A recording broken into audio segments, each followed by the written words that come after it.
Bonjour, today on Travelling Fabulously, it's where to stay in Paris, Saint-Germain. We're on the right bank. No, the left bank. Sorry, yes, we're on the left bank. That's right, and I'm showing you where to stay in Paris. You know what I say, whatever you do it fabulously. So why don't you come and join me on Travelling Fabulously? Bonjour, today on Travelling Fabulously, I'm showing you where to stay in Paris. And this time, we're doing Saint-Germain. I'm going to give you loads of great tips on what to do and where to eat in Saint-Germain. So come, explore with me the Saint-Germain area. But before we start, just checking, have you subscribed to Fabulousness? If not, you better do so now. Hit the subscribe button just down below there, and then hit the bell notification, and then you'll get an email every time I release a new video. And who wouldn't want that? Come on, subscribe to Fabulousness by hitting the subscribe button just down below. Behind me is the church to Saint-Germain Des Pres. It was once part of the rather grand abbey that sat on this site, the remnants of which you can still see today in the gardens surrounding the church. Known as the official centre of the area, the church to Saint-Germain Des Pres has its foundations laid in the 3rd century AD. The abbot, Germain, built an abbey here in 558 AD. This was outside the walls of Paris at the time, and so the abbey owned a lot of land in the area, and they welcomed the increasing population, and probably the increasing taxes that they'd gained from that. So it slowly then became a village. The area is now part of what is called the Latin Quarter of Paris.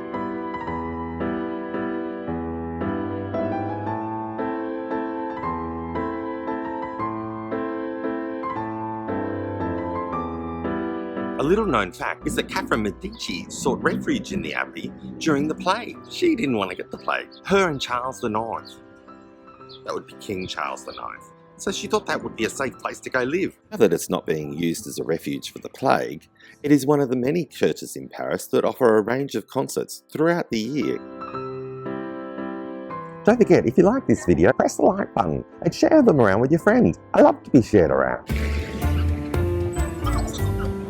Across from the church is the well-known cafe Deux Magots, which is named after the statues inside. The word Magot means statues from the Far East, apparently. Artists, writers and intellectuals such as Ernest Hemingway, Pablo Picasso, James Joyce, Julia Childs, all sat there and wrote away at some time or another. The Deux Magots Literary Prize is actually awarded to a French novel every year and has been since 1933. Just next to the Deux Magots is a fine example, and a working one, of the Wallace fountains that are all around Paris. So, fill up your water bottle while you're there. The water's clean and drinkable for everybody. Champagne for everybody! Oh no, sorry. That's water for everybody!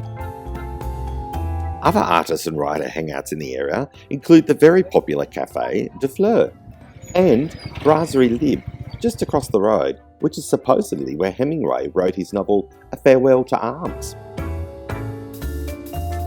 Rue Bonaparte was formerly the site of the river called La Neu that ran under what is basically the street today that we all drive along.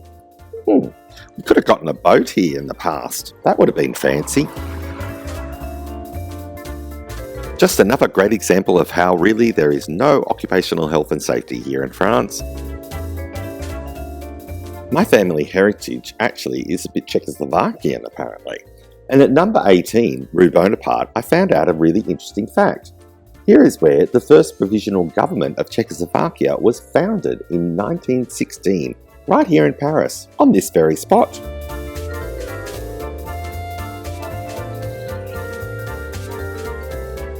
Behind me is the Ecole de Beaux.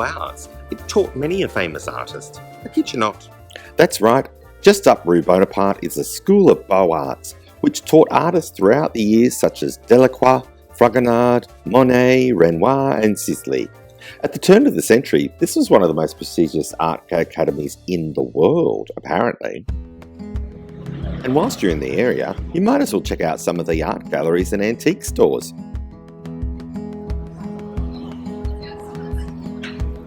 Behind me is the oldest chocolate shop in Paris. We need to check that out. I haven't had lunch yet, so this could be very, very dangerous.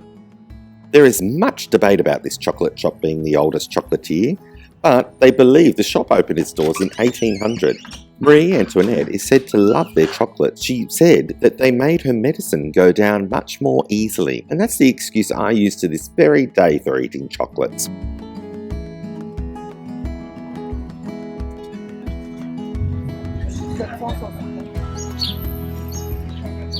Exploring the Saint-Germain area is a great opportunity to people watch. I'm here at what used to be the Saint-Germain markets. Now, it's an Apple store. Kid you not. Well, it's not just an Apple store, there's a Uniqlo as well.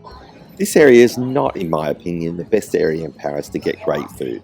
But you can try the many places along the Rue De Buci for some tasty treats. The Pierre Hermé store I mentioned in my best macarons video is on Rue Bonaparte, and there is a fabulous spice store. It's on Rue de Furstenberg, and it's truly fabulous.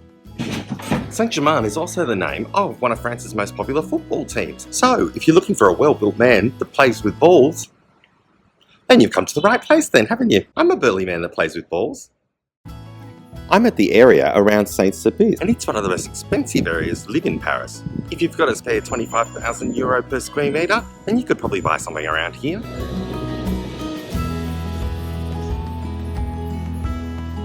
Behind me is the Saint-Sulpice Church, which has fabulous organ concerts throughout the year, and on Sundays you can actually go behind the organ and have about 7,000 pipes going full blast whilst you're there. You might want to take some earbuds. Also on the weekends, you can actually do guided tours of the church and learn all about its history. Café Le Procope claims to be the oldest cafe restaurant in France, founded in 1686. It, like many other cafes in the area, was home to many famous and infamous people, like Voltaire, Victor Hugo, Balzac. Bonjour, I'm here at the Musee Eugene Delacroix, which has an amazing little garden at the back. The garden is the perfect spot to see cats. It's the neighbour's cat, apparently. But also, it's a great place to just sit and relax for a little while after seeing some of the amazing art inside, of course.